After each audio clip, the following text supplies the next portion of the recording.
Salam sejahtera dalam kasih Tuhan kita Yesus Kristus. Hari ini kembali saya akan mengajak kita untuk melihat satu bagian firman Tuhan yang terambil dari 1 Yohanes pasal 4 ayat yang ke-10. Inilah kasih itu, bukan kita yang telah mengasihi Allah, tetapi Allah yang telah mengasihi kita dan telah mengutus anaknya untuk jadi pendamaian bagi dosa-dosa kita. Hari ini firman Tuhan saya beri tema perwujudan kasih Allah. Dari mana kita bisa melihat perwujudan kasih Allah? Yang pertama adalah kita dapat melihat perwujudan kasih Allah melalui alam semesta yang diciptakan oleh Allah. Alam semesta dengan seluruh isinya dapat membawa kita melihat akan kasih Allah. Tak kala manusia itu membuka hatinya dan mau melihat dengan jernih, maka dia dapat melihat bahwa Allah lah sang pencipta itu yang telah menciptakan segala yang ada. Dan untuk itu kita bisa melihat orang Majus, bagaimana melalui alam semesta ciptaan Allah, mereka datang untuk menyembah kepada sang pencipta itu yang telah lahir ke dalam dunia ini. Orang Majus adalah orang-orang atau ahli-ahli astronom atau ahli-ahli astronomi. Mereka bukan astrolog, orang-orang yang meramal itu bukan.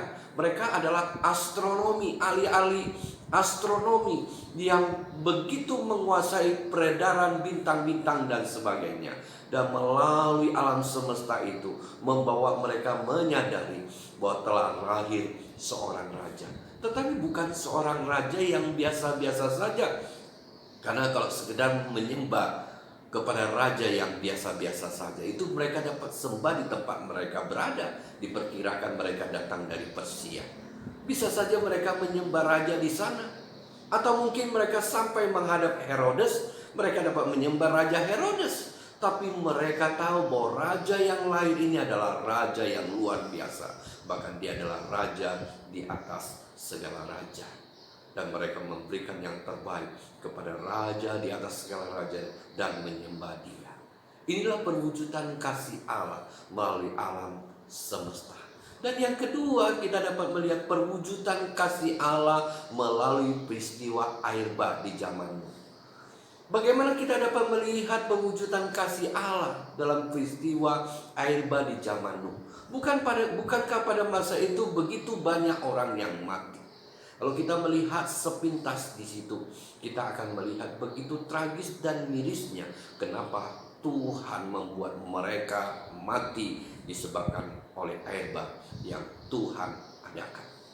Tapi disinilah kita melihat akan perwujudan kasih Allah yang begitu luar biasa. Kita bayangkan di zaman Nuh, semua manusia firman Tuhan katakan hidup di dalam kejahatan besar, kejahatan mereka. Bahkan kecenderungan hati mereka adalah jahat. Kalau kita biarkan manusia-manusia ini tetap hidup bersama dengan Nuh dan keturunannya, kita dapat bayangkan. Mungkin zaman Nuh dan anak-anaknya, mereka masih bisa menyembah Allah. Mereka percaya kepada Tuhan. Tapi seandainya mereka dibiarkan tetap hidup, kita bayangkan sampai keturunan yang ketiga, keempat, atau kelima, atau keenam.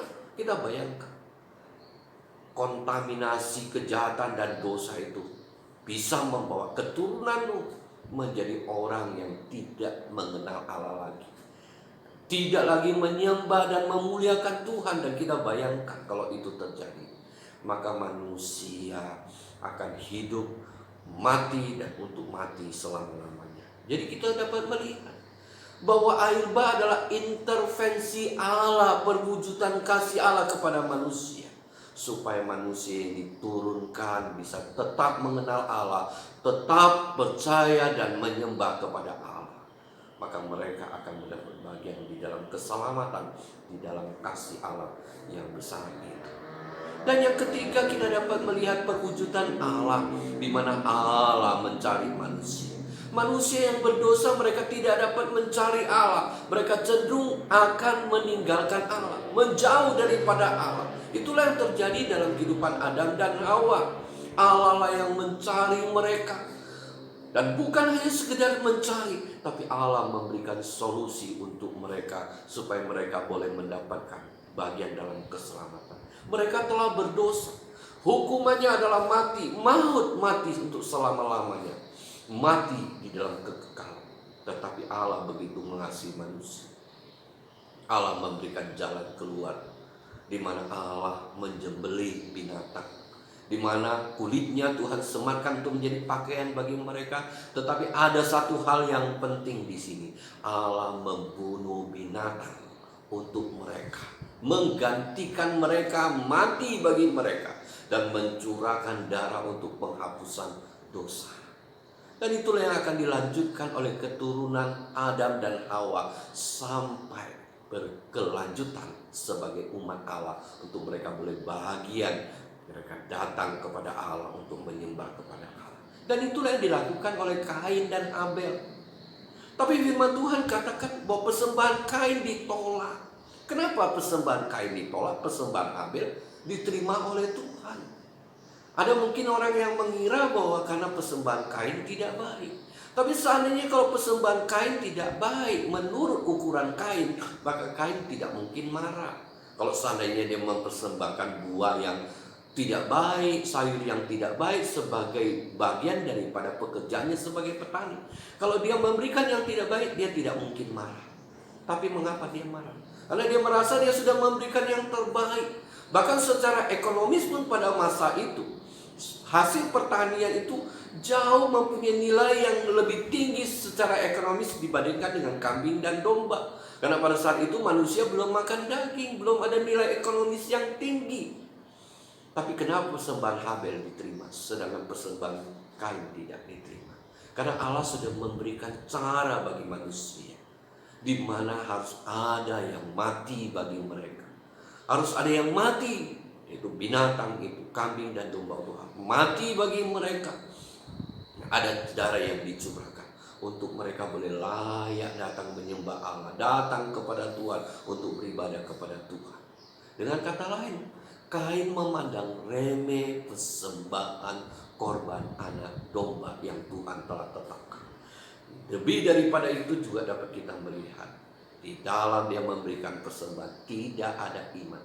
Yang penting aku telah memberikan yang terbaik. Dia tidak melakukannya berdasarkan apa yang Tuhan tetapkan, apa yang Tuhan firmankan. Oleh sebab itulah persembahannya ditolak oleh Tuhan. Dan kita tahu bahwa ini berkelanjutan dalam kehidupan umat Tuhan. Tak kalau umat Tuhan datang kepada Tuhan, mereka harus memberikan persembahan.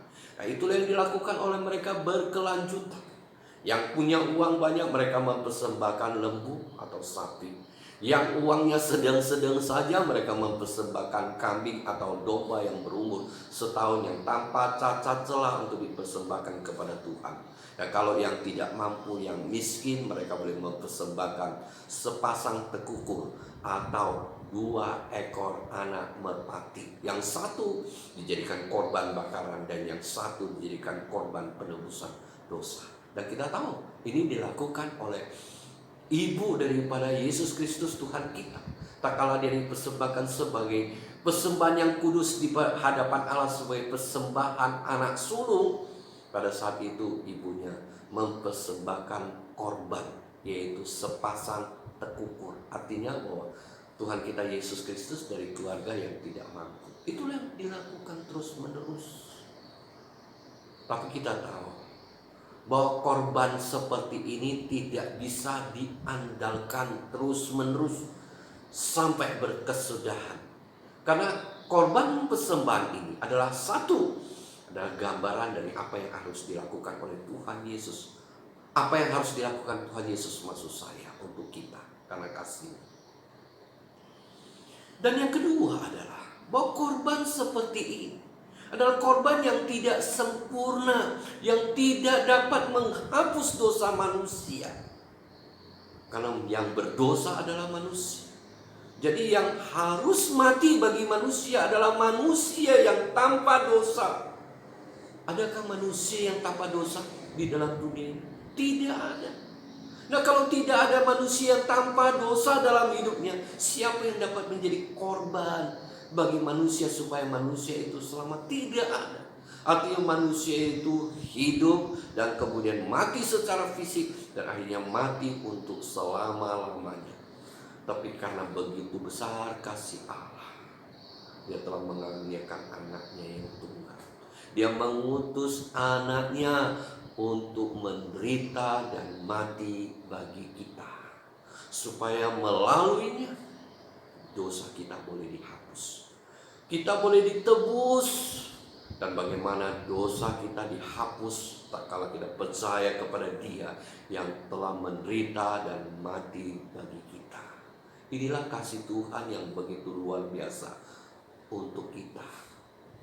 Kalau kita sakit, mungkin kita tidak terlalu menderita dibandingkan kalau anak kita yang sakit dan menderita, dan kita bisa melihat penderitaannya di depan mata kita. Allah mengutus anaknya untuk menderita dan mati bagi kita. Ini dapat kita melihat bahwa kasih Allah begitu luar biasa kepada kita manusia. Tetapi harus kita ketahui, Allah mengasihi kita, Dia mau menyelamatkan kita. Tetapi Allah yang adalah kudus dan adil, orang yang berdosa itu harus dihukum. Orang yang berdosa hukumannya adalah maut, mengalami kematian yang kekal. Tidak ada cara lain.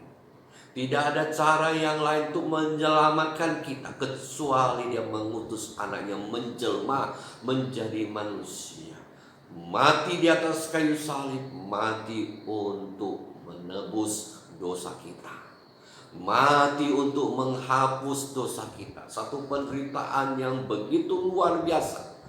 Satu penderitaan secara fisik, mental maupun rohani yang harus Tuhan kita alami untuk kita, supaya kita boleh memperoleh keselamatan yang kekal tak kalau kita percaya kepada Dia. Begitu luar biasa kasih Allah kepada kita. Melalui kematiannya di atas kayu salib, Dia membawa kita yang percaya kepada Dia didamaikan dengan Allah, didamaikan dengan Bapa kita yang di surga. Tadinya kita adalah orang yang berdosa, yang merupakan seteru Allah, tetapi karena kasih-Nya yang begitu besar, Dia mati bagi kita supaya kita didamaikan dengan Allah Bapa yang di surga, didamaikan dengan Allah. Dan melalui kematiannya di atas kayu salib, setiap orang yang percaya kepada Dia, dosanya ditebus, dosanya dihapus, sehingga dia boleh mendapatkan bagian dari keselamatan yang Tuhan sediakan bagi setiap orang yang percaya kepada Dia. Dan yang ketiga, begitu luar biasa, kita yang tadinya seteru Allah, di atas kayu salib Tuhan yang mati bagi kita telah menjadi kita, telah mengangkat kita menjadi anaknya yang tadinya seteru. Oleh karena kematiannya di atas kayu salib, maka setiap orang yang percaya diangkat menjadi anaknya. Sekarang kita menjadi sasaran kasih-Nya, menjadi objek kasih-Nya, karena kita adalah anak-anaknya. Begitu luar biasa kasih Tuhan kepada kita. Dan di dalam keluar biasaan kasih Tuhan kepada kita, firman Tuhan katakan, karena begitu besar kasih Allah kepada kita, oleh karena itu hendaklah engkau saling mengasihi. Tuhan suruh kita untuk saling mengasihi.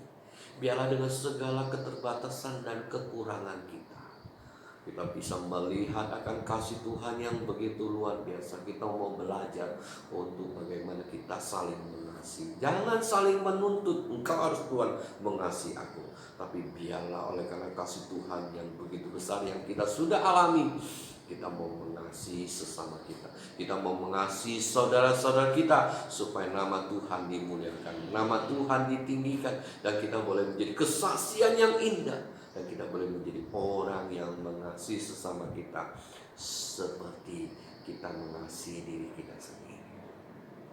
Biarlah Tuhan yang sudah melakukan kasih yang begitu besar, kasih itu ada dalam hidup kita untuk kita berbagi kasih kepada sesama kita. Amin.